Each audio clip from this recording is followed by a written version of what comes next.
नमस्कार, मैं हूं जैनिश मसीह और आपका स्वागत है पब्लिक एशिया न्यूज में। मध्य प्रदेश में विधानसभा चुनाव के नतीजे आने के 8 दिन बाद बीजेपी ने सीएम के नाम का ऐलान कर दिया है। बीजेपी विधायक दल की बैठक में मोहन यादव को मुख्यमंत्री घोषित कर दिया गया है। माना जा रहा है कि केंद्रीय नेतृत्व ने मध्य प्रदेश के साथ साथ बिहार और यूपी के यादव वोटरों को साधने के लिए मोहन यादव को प्रदेश की बागडोर सौंपने का निर्णय लिया है। इसी मुद्दे पर आज की हमारी चर्चा रहेगी। इस चर्चा में हमारे साथ मौजूद हैं पब्लिक एशिया के editor in chief mister Mukesh Vats. Sir, आपका बहुत बहुत स्वागत है पब्लिक एशिया में। सर, मेरा पहला सवाल आपसे ये है कि क्या 2024 के लोकसभा चुनावों पर बीजेपी का जो फोकस बना हुआ है, क्या इसी के मद्देनजर ही पहली बार यादव समाज से कोई बीजेपी में सीएम बनने जा रहा है? इस पर आप क्या कहना चाहेंगे?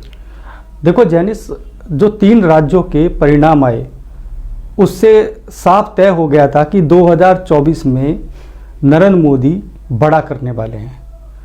ठीक है। दूसरा, जितने भी राज्य हैं, 3 राज्य झारखंड, मध्य प्रदेश और राजस्थान, जहां पर पूर्ण बहुमत की सरकार भारतीय जनता पार्टी ने बनाई। ठीक है। छत्तीसगढ़ में आदिवासी चेहरे को मुख्यमंत्री बनाया। मध्य प्रदेश में चौंकाने वाला नतीजा सामने आया जब विधायक दल की बैठक ने निर्णय लिया कि मोहन यादव होंगे मध्य प्रदेश के अगले मुख्यमंत्री।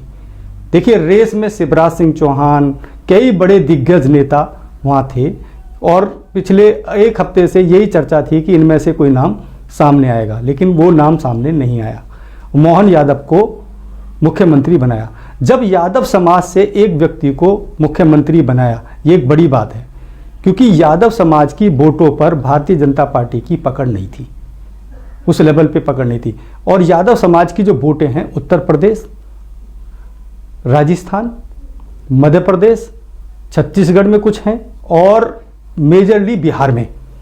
तो मोदी जी ने यादव समाज की वोटों को भारतीय जनता पार्टी के साथ जोड़ने के लिए एक अहम कदम उठाया और इसीलिए एक ओबीसी चेहरे को मुख्यमंत्री बनाया मध्य प्रदेश का। जैनिस, यूपी और बिहार में निर्णायक भूमिका निभाता है यादव वोट, और अब एमपी में भी यादव वर्ग के ही सीएम बनने जा रहे हैं। तो क्या बीजेपी ने सोच विचार कर यहां पर मोहन यादव को मुख्यमंत्री के रूप में चुना है? इस पर आप क्या कहेंगे सर? जैनिस, मोदी जी की सोच बहुत दूरदर्शी सोच है। जब उत्तर प्रदेश में योगी जी को लाया गया था तो ये मोदी जी की सोच थी। और देखिए, योगी को लाकर उत्तर प्रदेश में भारतीय जनता पार्टी की जड़ें मजबूत हुई। और इस बार जो 2 उन्होंने उप मुख्यमंत्री बनाए उत्तर प्रदेश में, एक एससी से बनाया, एससी समाज से, दलित समाज से, और एक ब्राह्मण समाज का उप मुख्यमंत्री बनाया, और एक ठाकुर समाज से मुख्यमंत्री बनाया। तो 3 जातियों की जो वोटें थी, मेजर वोटें थी उत्तर प्रदेश में, उस पर भारतीय जनता पार्टी ने पूरी पकड़ बना ली। ठीक है। अब यादव समाज की वोटें जो बिखरी हुई थी, जो भारतीय जनता पार्टी से दूर थी, मोहन यादव को मुख्यमंत्री बनाकर मध्य प्रदेश का भारतीय जनता पार्टी ने एक बड़ी सोच का परिचय दिया।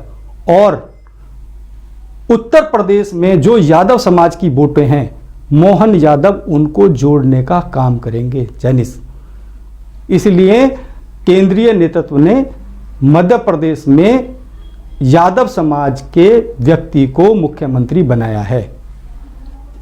सर, यूपी बिहार के पास है केंद्र की सत्ता की चाबी, ये हमने बहुत बार सुना है। तो आखिर ऐसा क्यों कहा जाता है, हमें आप बताएं सर।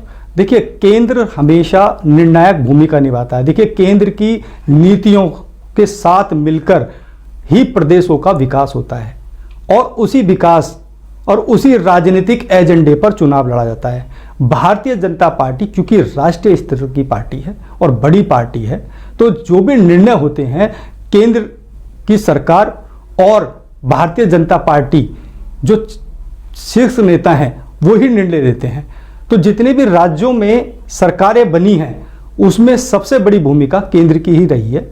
और क्योंकि वो चाहते हैं कि केंद्र के साथ साथ प्रदेश का भी विकास हो, तभी तो वो बोलते हैं डबल इंजन की सरकार, डबल इंजन की सरकार। आप देखो, जहां पर भारतीय जनता पार्टी की सरकार है केंद्र में और राज्य में, वहां पर विकास की गति तेज हुई। बाकी राज्यों में उस लेवल पे विकास नहीं हुआ। इसीलिए देखिए राजस्थान में विकास नहीं हुआ उस लेवल पर, क्योंकि मोदी जी जब भी वहां जाते थे तो डबल इंजन की सरकार बोलते थे जाते हुए। अब वहां डबल इंजन की सरकार आई नहीं तो वहां विकास की गति रुक गई। ऐसा नहीं है कि केंद्र ने राजस्थान को पैसा नहीं दिया।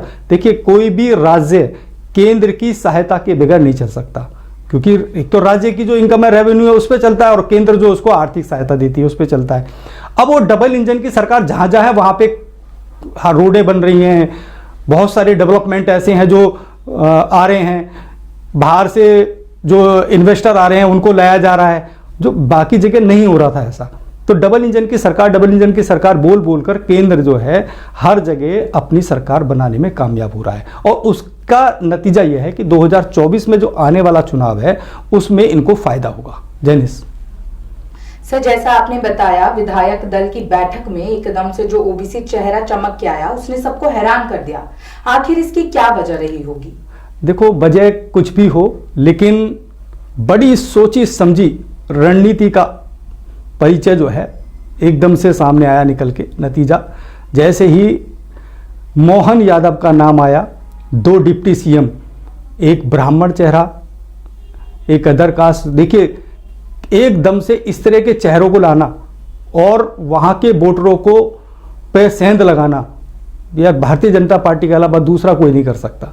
ये तो मैं मान लूंगा कि भारतीय जनता पार्टी का कोई मतलब इतनी दूर तक की सोचते हैं ये लोग, मैं समझ से बाहर था, क्योंकि पूरा देश का मीडिया इन लोगों के नाम नहीं दे रहा था जो आज मुख्यमंत्री बने हैं।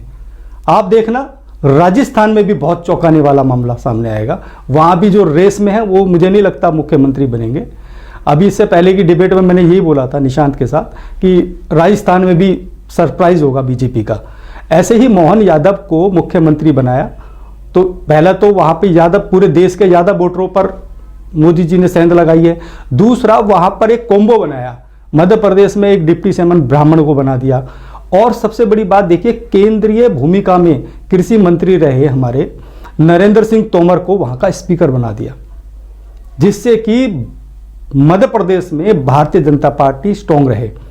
देखिए मुझे लगता है कि शिवराज सिंह के जाने से बहुत सारी चीजें हो सकता फर्क पड़े, पर इन्होंने जो कॉम्बो तैयार किया है तो वो कवरअप कर जाएगा, और शिवराज सिंह चौहान को भी केंद्र की बड़ी भूमिका में भारतीय जनता पार्टी जरूर लाएगी, क्योंकि शिवराज सिंह चौहान लंबे समय 16-17 साल जैनिस किसी स्टेट का मुख्यमंत्री रहना एक बड़ी बात है, और उनका जो है वहां अच्छा खासा वोटर है। तो मुझे नहीं लगता कि शिवराज सिंह चौहान को भारतीय जनता पार्टी नजरअंदाज करेगी।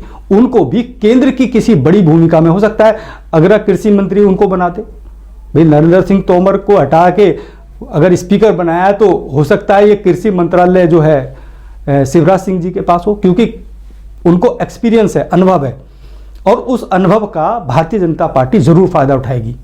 जैनिस सर, इस चर्चा में हमारे साथ जुड़ने के लिए आपका बहुत बहुत धन्यवाद। ऐसी आगे भी कई चर्चाएं हम आपके साथ करते रहेंगे। तब तक के लिए बने रहें पब्लिकेशन न्यूज के साथ। धन्यवाद।